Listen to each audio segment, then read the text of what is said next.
Hey, John Kavakis here with a very special edition of My Take.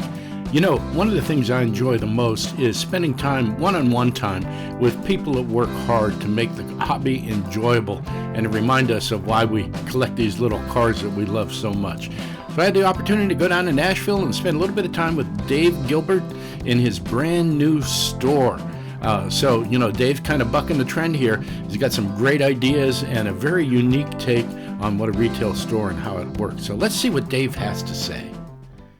Well, here we are in Nashville, and I'm with Dave Gilbert and the Toy Car Geek. David, how are you? I'm doing great. Yeah, look, here we are in Nashville. Have you been here for a long time? Is this where you grew up? No, actually, I'm from Southern California. I moved to Nashville in 1994 and love it here. Wow, what was the difference? Everything was different. Of course, now it's a lot more like LA than it was back then, but yeah, I still like it here. It's a great place. So you grew up in the middle of the whole car culture thing out there. Absolutely. It's my dad was into cars, my brother was into cars, so I didn't have a chance. I was going to be into cars too. So you're a car guy. What was your first car? First car was a 1956 Cadillac Sedan DeVille in Mountain Laurel. Oh my gosh! It's the Mountain Laurel. What a beautiful color! Yeah. It was. You see it in person as kind of a weird, fleshy pink color. Yeah. Thing looked like a big walrus with the Dagmars on it, but great car, a lot of fun. I had a '69 Thunderbird in the Ford equivalent of Mountain Laurel. Just a beautiful color.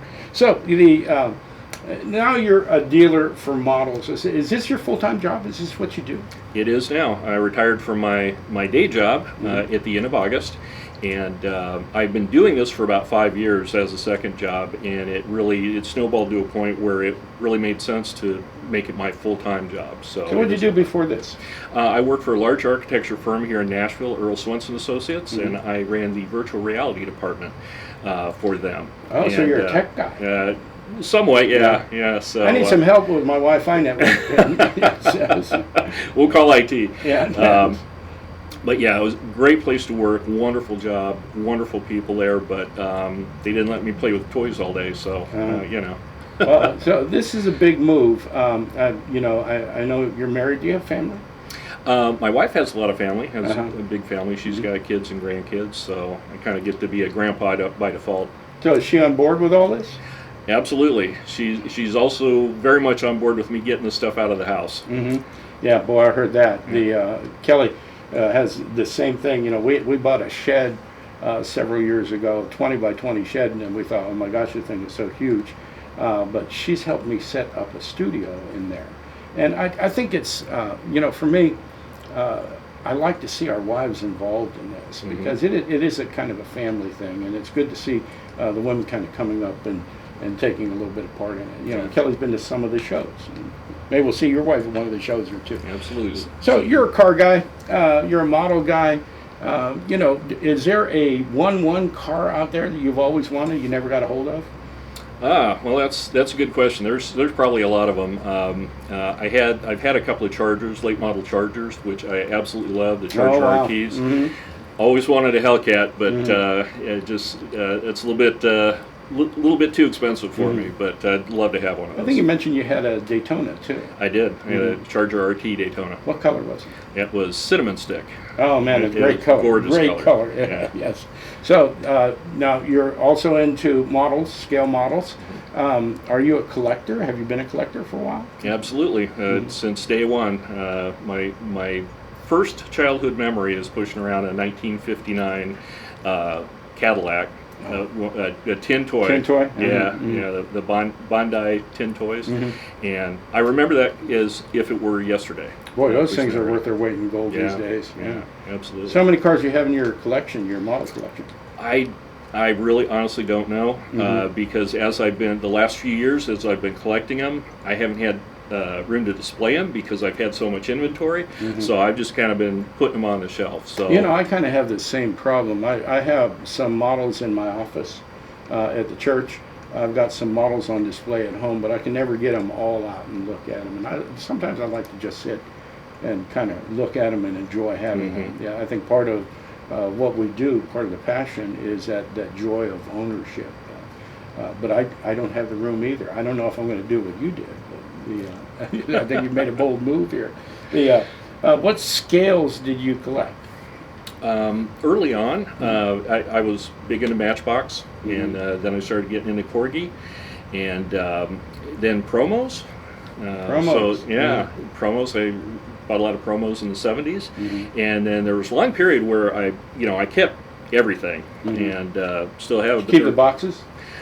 I did for a while, and then I threw them away. No. I got, like with my Matchbox cars, I kept all the boxes, Wow. and then I got a carrying case, and it's like, well, I don't need the boxes anymore, so I'm still kicking myself for that. Yeah. And then there was a period where I wasn't very active in collecting, but then I started picking it up again in the 90s with the 118 diecast, and when I discovered 143rd Resonance, that it was all over. It's like that's my favorite. I kind of had the same experience.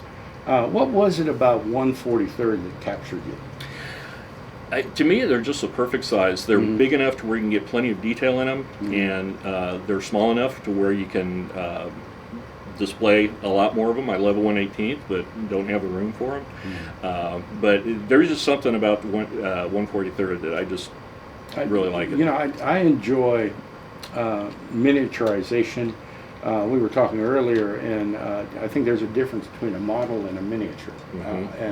I enjoy them all, but the smaller, the more detailed that I see, the more fascinated I become, and that's what captured me about 143rd, is that minute detail that you get in such a small thing. And so for me, 143rd is practical too, because I don't have the room. Right. Yeah, and I'd love to collect 118, but all those boxes and the size of those models is just huge.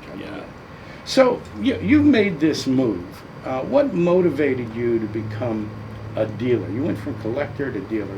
What was behind that? No planning whatsoever. I bought my first estate collection back in 2019, and I got onto eBay, and I just wanted to sell off the parts that I didn't want for my own collection. And I started doing that, and it was fun. I was making money doing it. So before too long, I thought, well, maybe I can, you don't find estate sales every day, or estate collections, so maybe I can start buying new models from manufacturers. So I reached out, put some feelers out, and got some manufacturers that I could buy from, and it just snowballed from there. It really was completely unexpected, but for some reason everything just absolutely fell into place the way it was supposed to. So you were primarily at first an eBay dealer, and then you kind of branched out. Correct. So we're going to get a chance to take a look at everything you have here, but for right now, what lines do you carry? Well, my main lines are Stamp and GLM. I love those. My customers Beautiful love them. models, They are just stunning, as you can see. Also deal with the Gold Bard collection, S-Vol, and a lot of those, I try and go with the direct to the manufacturer whenever possible, but a lot of brands I need to go through a distributor. So, from my distributor I can get pretty much anything. I mean, I can get Matrix, GIM, Auto Cult, you name it. So I just have a new line too, which is Fire Replicas, which if you're not familiar with them, they are just absolutely stunning models. So that's the latest edition. I've been looking at this one right here. We'll talk about that when we get around to taking a tour of the shop, but they are absolutely incredible. So you buy direct from manufacturers, maybe from a distributor from time to time. Do you buy collections? I do. Yeah? I do. And that has its challenges. Yes, it is very exciting, though. You never know what you're going to find. And I've found that on the collections that I bought, it is just like it's like an archaeological expedition. You never know what you're going to find. You're going to open up a box and you might find just absolute junk, or it might be gold. So I hope to be doing more of that. But finding the right collection to buy is it's tough.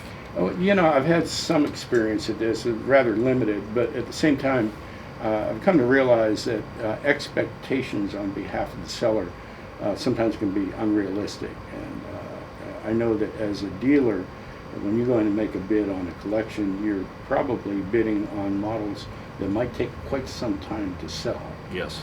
So I think what I've seen is a lot of collections are made up of a couple of handfuls of really desirable models, and then maybe a large number of models that a lot of people already have. That probably has some impact on how you value that collection, doesn't it? Yes, it does. Yeah. Because you want to buy the whole thing. You don't want to go in there and cherry pick, especially if you're buying from the family, if it's an estate. They want to get rid of the whole collection. So, I think the right thing to do is to, make an offer on the entire collection, take the good with the bad, and so far it's worked out really well. I've been able to, make it a win-win situation. Yeah, for both. It is difficult though, because frequently I know you're dealing with people that really don't know much about models. They've just been told, Uncle Ted had these models here, and he's been a collector for a long time, and they might come in with either low expectation or maybe frequently too high. Sometimes that is. They think maybe just because something is old that it's valuable, which is not the case. But I try and be open and up front. I let them know, where I'm going to be selling it, whether on eBay or my website. They're free to monitor that and see what I'm selling that for versus what I paid them for. And I try also to be upfront about how much it costs. I need to acquire this. I need to take the risk of whether or not it's going to sell ever, or might be a year or two. I have to market it. I have to photograph it. I have to ship it, box it. So there's so actually you've got more all than you those would materials and all that time involved in it. The I know we were talking a little bit earlier, and you mentioned that if there's a model that you think might be particularly desirable, might bring a high price, and rather than selling them retail, you put them up for auction. I do, because if I think something is going to bring $500 to $800, I feel like I'm gouging if I price it at that. I understand that.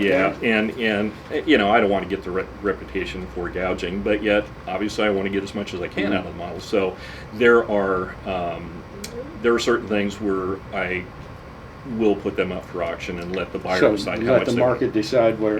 That's a really good strategy, and I like that. And at the same time, I think you're being fair. That's fantastic. So you've got. Do you buy like individual models? If let's say I've got something that I've held on to for a long time, I've decided to liquidate, and I'm not going to sell my entire collection. Would you buy one car from me, one model from me? Sure. Yeah. And how would you determine the price on that? The best way that I found is to look at the eBay sold items, so you see not what they're listed for, because that usually that's pretty optimistic on the part of the seller, but what they actually sell for. And if there are no recent sales on eBay, I mean that's the quick and easy way to do it. If there are no recent sales on eBay, it will take some more in-depth research. So if it's a high dollar item, then it's worth putting the research into it to give a fair price, because I don't want to have to feel guilty about not giving somebody a fair price for something, because I want them to be happy with it. I want them to know how much I'm selling it for and still feel comfortable with it. I get that. That's admirable. Thank you. So the reason I've come down to Nashville is because you've just opened up this brick and mortar shop. What led you to do that? Fear. Fear. Fear of getting stabbed in the neck. I discussed it with my wife, and she promised she would not kill me in my sleep because she wanted me to see it coming.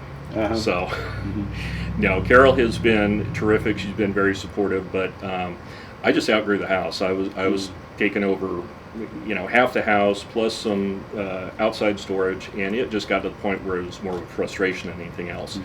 And I held off for a while because I didn't want to have the overhead. But now that I have it, I wish I had done it a year ago. Everything is better. Well, the place is beautiful. It's kind of a bold move, though. At a time where brick and mortar facilities seem to be on the wing, you've made this major commitment, and I think the words we've used in the past have been all in. All in. You're all in on this.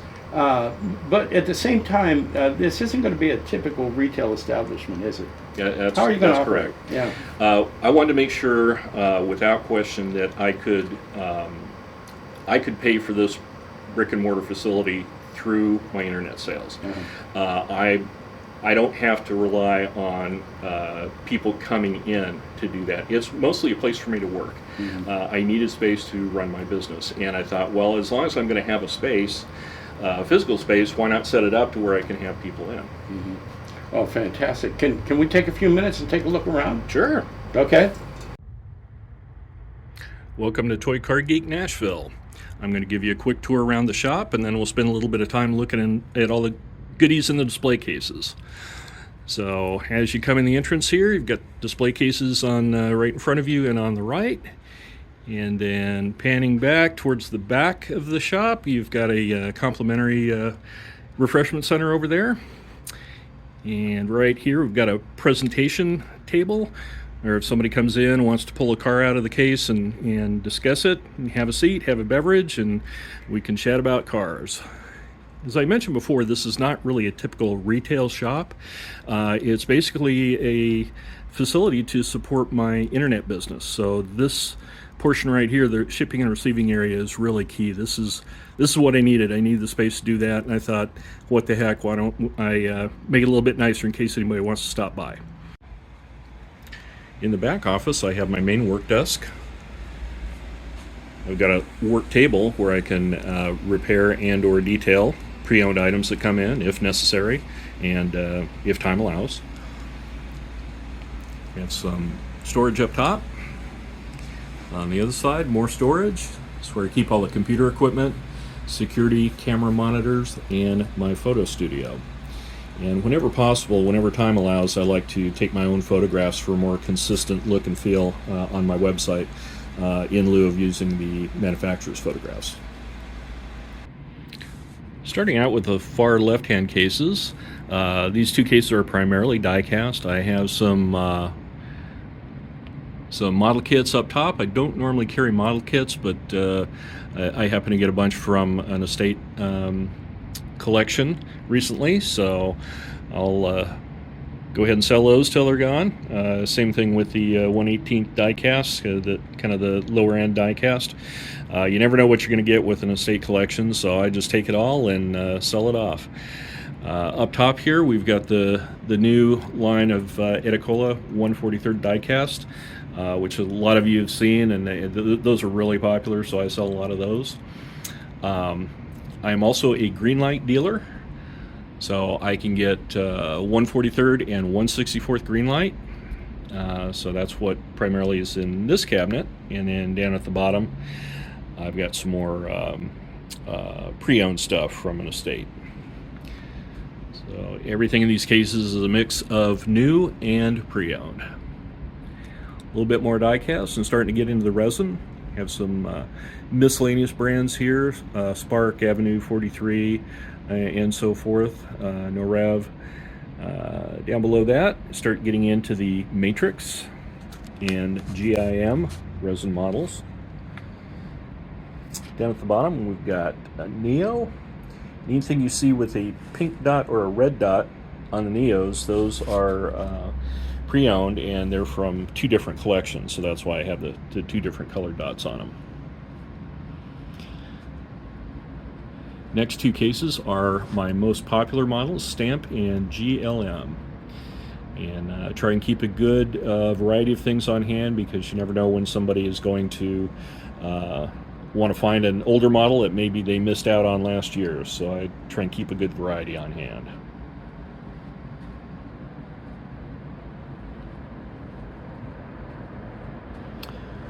More Stamp, and then starting with the GLM.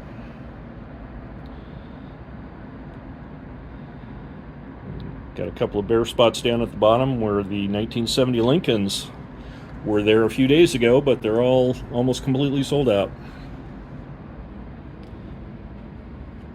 Next case, I have Goldvard Collection and S-Vol.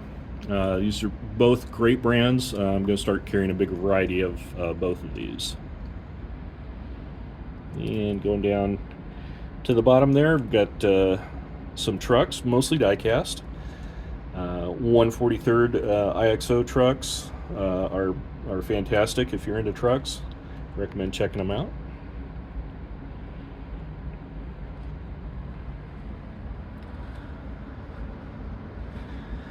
Over on the front of the store, the first display case with doors on it is a collection, an assortment of just about everything in here. I've got some of the higher priced 1/43 scale models in here. Some loose Edicolas in there, some Dinkies, some 164, some 187. Just a little bit of everything in this case.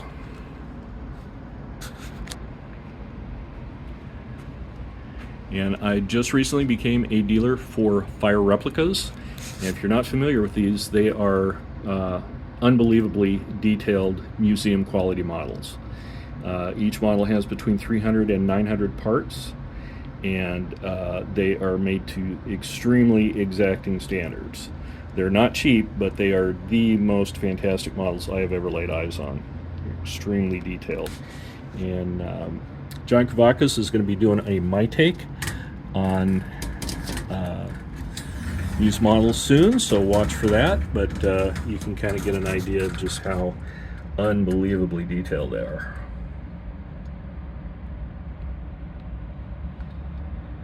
And I am going to start photographing these, and we'll get those photographs up on the website as soon as I can.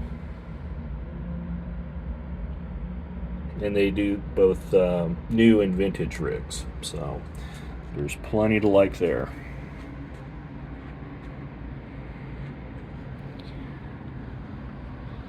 Next cabinet is dedicated to 1/18 scale. Need to order some more glass shelves so I can pack some more cars in here. I've got a lot of BOS, pre-owned BOS that I have not displayed yet. The inventory is constantly changing because I buy state collections, and most of these are limited production anyway, so the inventory is always going to be changing. I'm also an auto art dealer. We see some auto art composite die-cast models here, and I can get just about anything that you want. I can special order it from directly from Auto Art.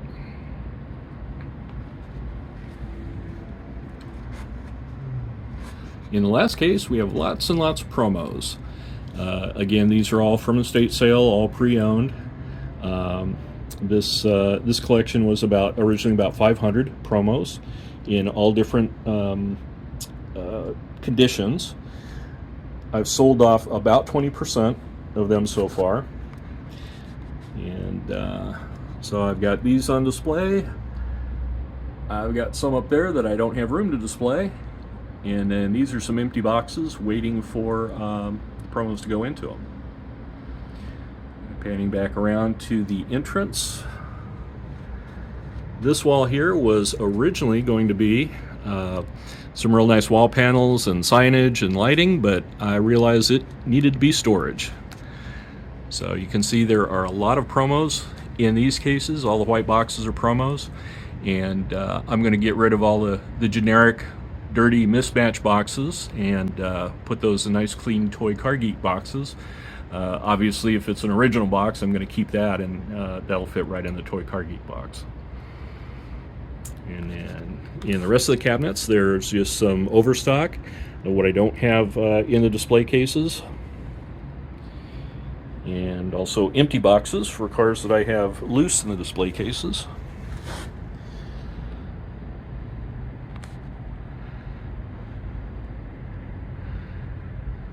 A buddy of mine just came in a little while ago and said he had seen these cases for the first time. He said, "You got all the cars in prison."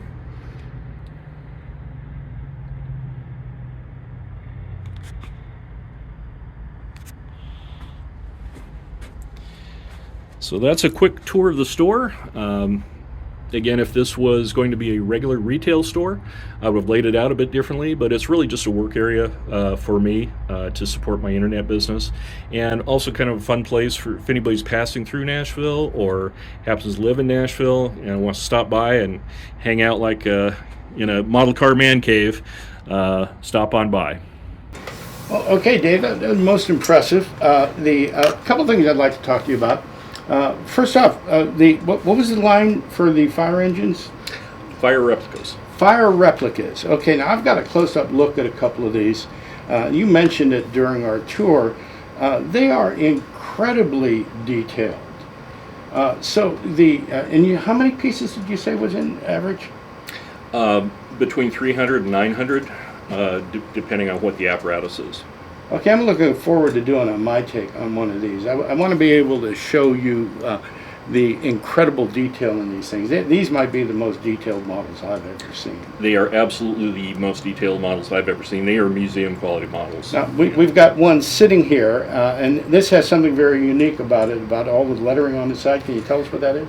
Yeah, this is my favorite piece of what I have in the shop here. It's letter 343, and that is a dedicated to all the firefighters that perished in 9/11. So as you can see on there, that looks like there's a little bit of writing in white on the side, and I couldn't believe it when the fire replicas owner came and showed this to me. He says, you can read every one of those names. I didn't believe him.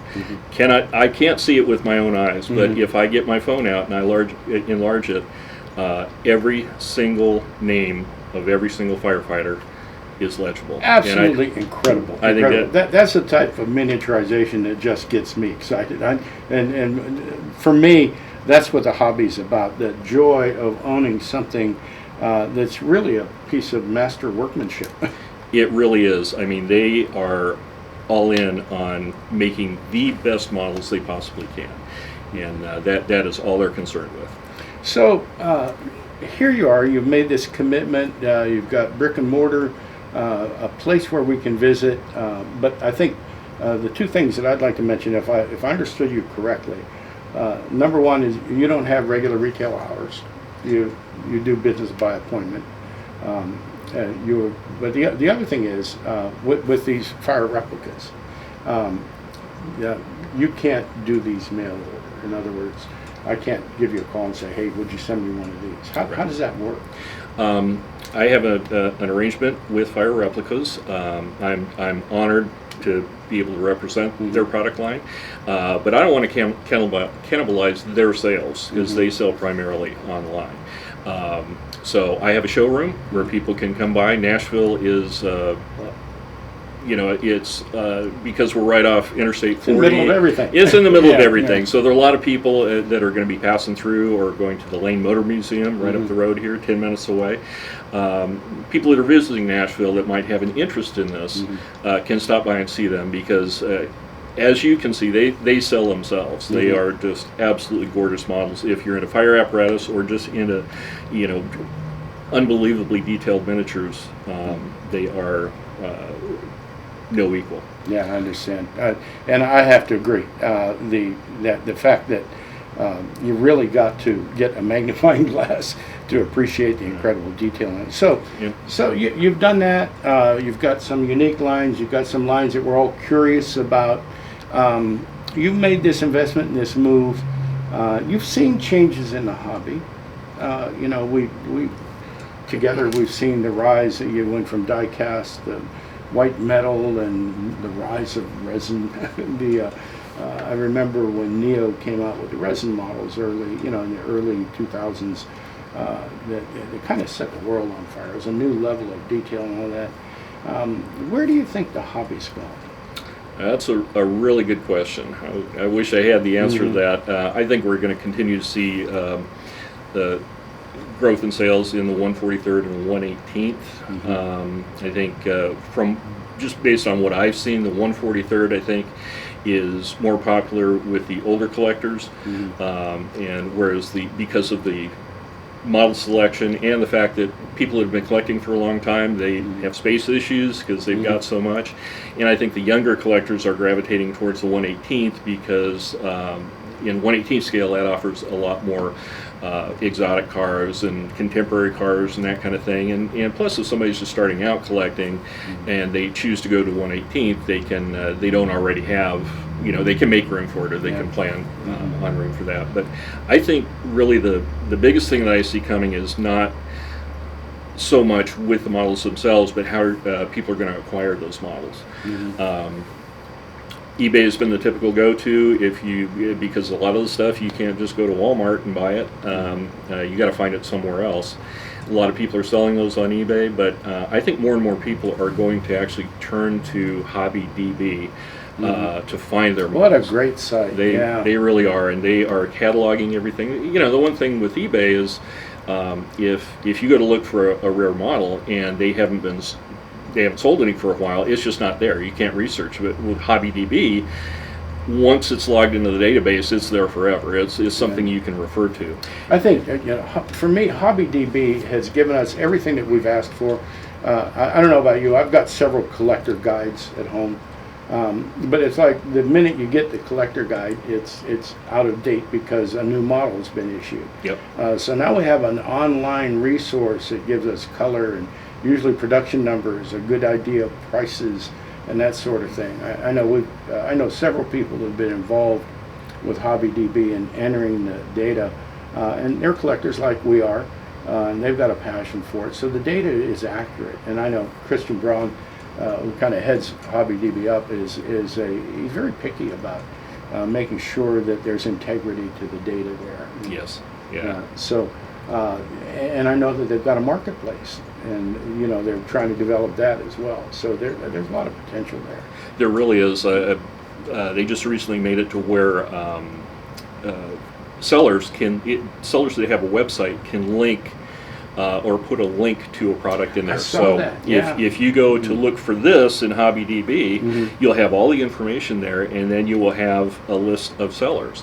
And this is great for me because I don't have to maintain a separate store on HobbyDB. I can if I want, but I don't have to. Yeah. This link will take people directly to my website. Well, I love that. I link my videos to the listings on HobbyDB. Yeah, and, I mean, it's absolutely seamless. And one thing about talking to Christian is every time we have a conversation, he is just so inspiring. He's got so many good ideas and so many plans for the future that it's like he's going to make it happen. I mean, he's a collector like us. Yeah, he gets it. Yeah, he gets it. He understands it. Okay, so HobbyDB, I agree, is a great resource. What do you think about 1/64th? Now, I've seen some high detail 1/64ths recently, and they seem to be catching on. Not necessarily subject matter that most of the 143rd guys are interested in, but more modern cars, Japanese issues, sports cars, and that sort of exotic cars. What do you think about 1/64th? I personally love 1/64th. I have not had a lot of success selling 1/64th because I like to carry the ones that are very detailed, but of course, naturally, those are very expensive. And I think a lot of people just have a mindset about, well, I'm not going to spend that much money on something that small. I want something bigger. And, some people are like that and some aren't. So not yet. I have not been able to really get into 1/64th. I would like to be able to do that because I really like the scale. I think you got, your 1/64th, I think you got your Matchbox guys and that sort of thing, and that's a very healthy section of the market. But you also have, I just picked up a couple of BBRs, Alfa Romeo and a Ferrari, and I've yet to do a video on them, but I've got a chance to look at them. They're pretty phenomenal, and I know Auto Art does 1/43rd, and I think they're doing some 1/64th as well. But the subject matter, and this is an issue for me. I see the hobby changing. I agree with you about 1/18th, 1/43rd. 1/43rd really is kind of the global scale, but the subject matter is changing. Back when I started collecting, I was told that nobody bought cars from the 60s, and then all of a sudden they were. And then I was told, well, nobody's ever going to buy any models of the 70s. They call it the Malaise era. But now we're seeing, Stamps really produced some great models from the 70s. We just did a video on 10 models I'd like to see. And the suggestions that are coming in from that video are heavily weighted late 60s and 70s. So I think as the hobby continues to develop, the subject matter will change. And as new people come in, they're going to want models of cars that they grew up looking at. That's on right. TV, That you know, that's their parents had, or maybe Yeah. their first car was something like that. So we're, you know, I think the average age of collector, you know, in the hobby, they're at the age where they are most familiar with the 70s cars. So yeah, I've noticed that too. It's which means that eventually there'll be a demand for 80s cars and 90s and so on and so forth. But you know, when I think about the cars that were available in the 80s, I don't know, you know, and maybe I'm more old-fashioned than I thought. But for me, the exciting time was the 60s and the late 60s and early 70s. But I got to admit, looking at some of the recent Stamp and Goldvarg issues from the mid-70s or so, they're pretty nice models. And very nice models. Those were cars I wanted when I was just starting to buy my own cars. And so it'll be exciting to see how this pans out.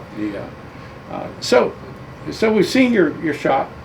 I think we've heard your heart, and I've done business with you before, and I have a lot of respect for the integrity that you try to do business with, and your care for your customers, for your clients. And I know that can be challenging at times. Now you've had a chance to sit on both sides of the table, as it were, as a customer and as a dealer.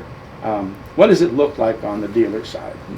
It's pretty eye-opening. I can tell you that I have a much better understanding of like your one-to-one car when you go trade it in and you get all offended because they're only going to offer you so much. I understand that now. There are just a ton of expenses with selling products, whether they're new or pre-owned, that you wouldn't think about. And even though the prices on the models they've been going up, but you know they're fairly stable. But just things like shipping supplies, boxes, paper,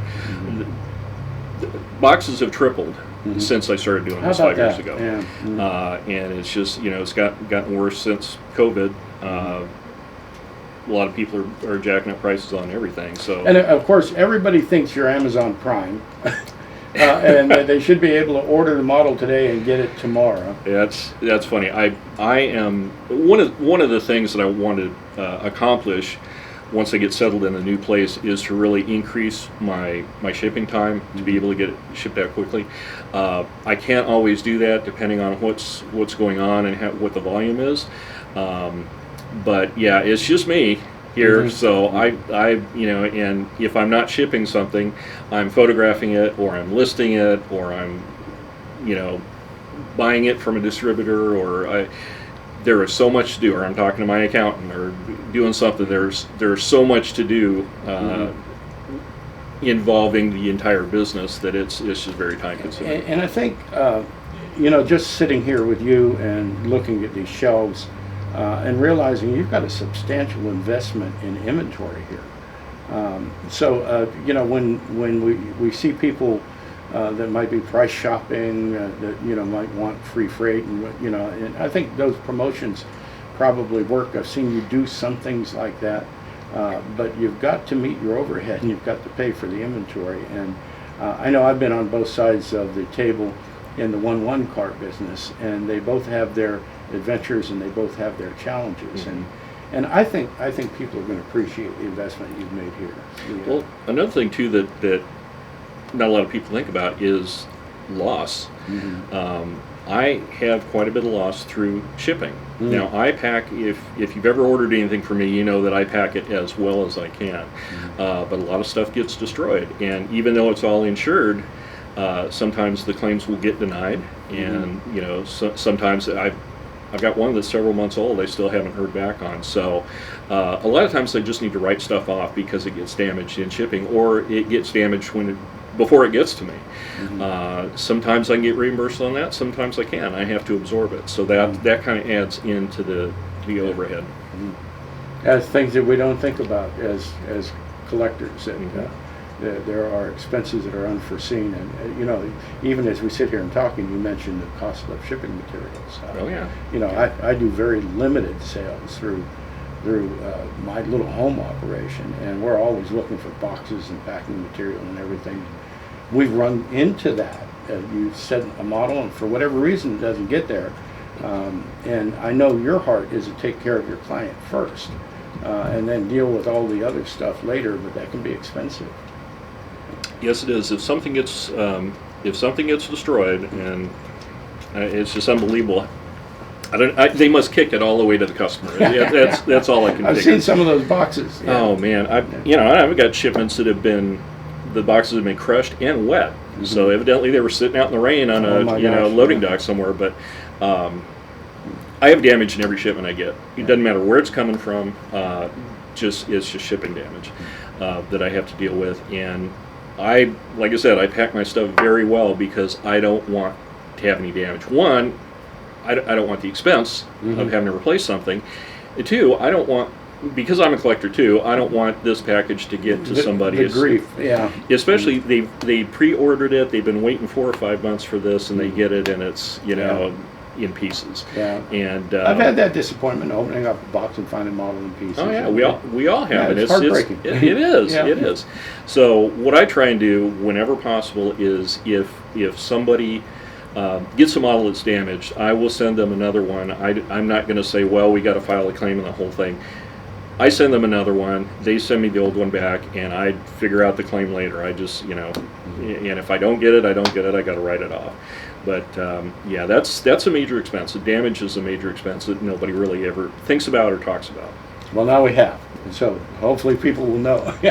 Look, this has been great. I really appreciate you taking time to talk to me. How do people get in touch with you?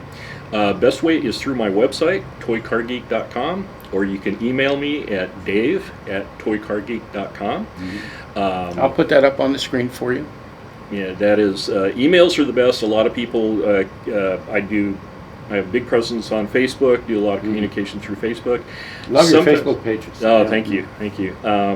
And a lot of people contact me, and we have conversations through Facebook, but sometimes things fall through the cracks. So the best way to get in touch with me is via email. And your seller ID on eBay? TOYCARGEEK. Okay, so it's all easy to remember. It's all tied together. Instagram, TOYCARGEEK. Yeah.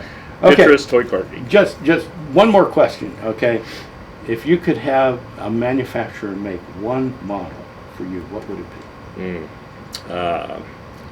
I think one thing that I've really wanted for a long time that I haven't seen is a 69 Dodge Polara California Highway Patrol Cruiser.